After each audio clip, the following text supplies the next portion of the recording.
కూటమి ప్రభుత్వంలో మంత్రివర్గ పునర్వ్యవస్థీకరణ మీద గత కొన్ని నెలలుగా కూడా పెద్ద ఎత్తున ప్రచారం జరుగుతుంది. ఈ మంత్రి పనితీరు బాలేదు, ఇన్ని పక్కన పెడతారు.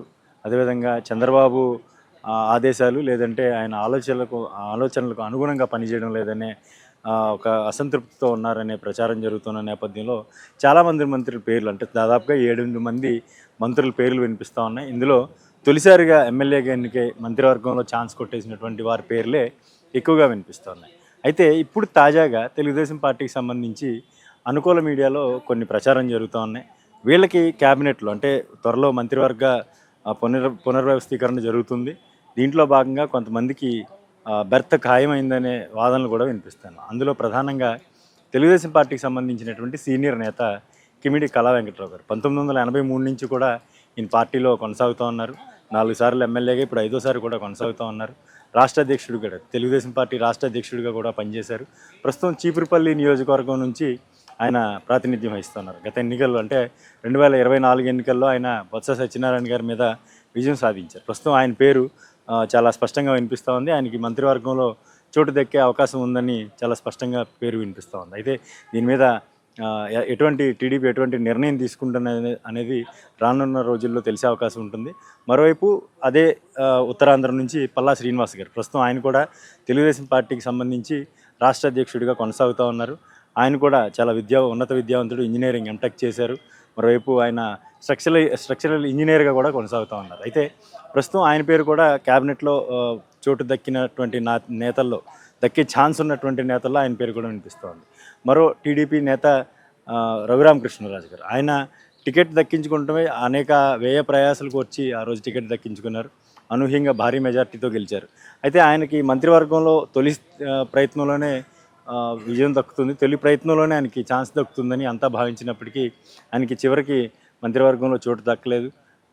కొన్ని నెలలు గడిచిన తర్వాత కానీ ఆయనకి ఉపసభాపతి పోస్ట్ అయితే వరించింది. అయితే దీని మీద కూడా అనేక కసరత్తులు జరిగినాయి. ఆయనకి ఆ ఉపసభాపతి పోస్ట్ ఇవ్వడానికి కూడా చాలా రోజులు నిరీక్షించాల్సిన పని. కానీ ప్రస్తుతం ఆయనకి సెకండ్ అంటే ఫేజ్ 2లో ఆయనకి కూడా మంత్రివర్గంలో ఛాన్స్ దక్కే అవకాశం ఉందనేది తెలుగుదేశం పార్టీకి సంబంధించినటువంటి అనుకూల మీడియాలో వినిపిస్తున్నటువంటి వార్త. మరోవైపు బీజేపీ నుంచి సుజనా చౌదరి గారు విజయవాడ వెస్ట్ నుంచి ఆయన విజయం సాధించారు.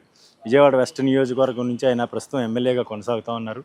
ఆయన గతంలో కూడా ఆయన ఒక వ్యాపారవేత్తగా అనేక స్వచ్ఛంద సేవా కార్యక్రమాలు చేశారు. ప్రస్తుతం అయితే భారతీయ జనతా పార్టీలో, అంటే గత ఎన్నికలకు ముందు భారతీయ జనతా పార్టీలో ఎంపీగా వెళ్ళిపోయిన తర్వాత ఆయన అదే పార్టీ నుంచి కొనసాగుతూ ఉన్నారు. ప్రస్తుతం విజయవాడ వెస్ట్ నుంచి ఆయన భారతీయ జనతా పార్టీ ఎమ్మెల్యేగా కొనసాగుతున్నారు. భారతీయ జనతా పార్టీకి ఇచ్చే కోటాలో ఆయన పేరు ఇప్పటికే ఒక మంత్రి ఉన్నారు, ఆయన సత్యకుమార్ యాదవ్ గారు.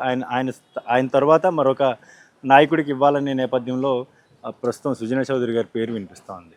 మరోవైపు జనసేన పార్టీ నుంచి ఇప్పటికే చంద్రబాబు గారు స్వయంగా ప్రకటించారు నాగేంద్రబాబుకి, అంటే పవన్ కళ్యాణ్ అన్నగారు నాగేంద్రబాబు గారికి కూడా ఈ క్యాబినెట్లో చోటు దక్కుతుందనే ప్రచారం జరుగుతుంది. అయితే ఇది ఏమైనప్పటికీ, అంటే పూర్తిగా ఈ ప్రచారం అయితే గత కొన్ని నెలలుగా జరుగుతోంది. సంవత్సరం దాటక ముందు నుంచి కూడా, అంటే కూటమి పరిపాలన సంవత్సరం దాటక ముందు నుంచి కూడా, సంవత్సరం పూర్తవక ముందు నుంచి కూడా పెద్ద ఎత్తున ప్రచారం జరుగుతోంది. అయితే ఈ నేపథ్యంలో వచ్చే నెల, అంటే ఆగస్టు నెలలో ఈ మంత్రివర్గ పునర్వ్యవస్థీకరణ మీద పూర్తి స్థాయిలో ఒక కసరత్తు చేస్తున్నారు. దీని మీద ఖచ్చితంగా ఒక నిర్ణయం ఉంటుందని కూడా ప్రస్తుతం అయితే ప్రచారం జరుగుతున్న నేపథ్యంలో ప్రస్తుతం వీళ్ళు వినిపిస్తున్నటువంటి ఈ 4 సీనియర్ నేతల పేర్లతో పాటు ముందుగా ప్రకటించినటువంటి నాగబాబు గారి పేరు కూడా చాలా ప్రస్ఫుటంగా వినిపిస్తూ ఉంది.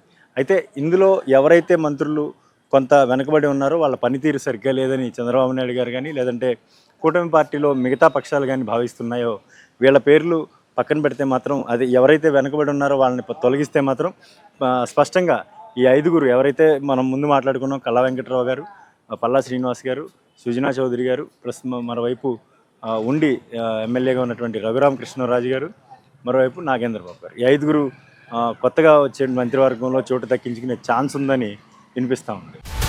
హలో, తెలుగు రాజ్యం ఛానల్ చూస్తున్నారా? సామాజిక రాజకీయ జీవన చిత్రణే తెలుగు రాజ్యం. అతిశయోక్తులు అసత్యాలు ఉండవు. రాజకీయ కోణం కాదు, ప్రజా కోణమే కొలబద్ద. తెలుగు రాజ్యం వీక్షణ మీ ఉత్తమ అభిరుచికి నిదర్శనం.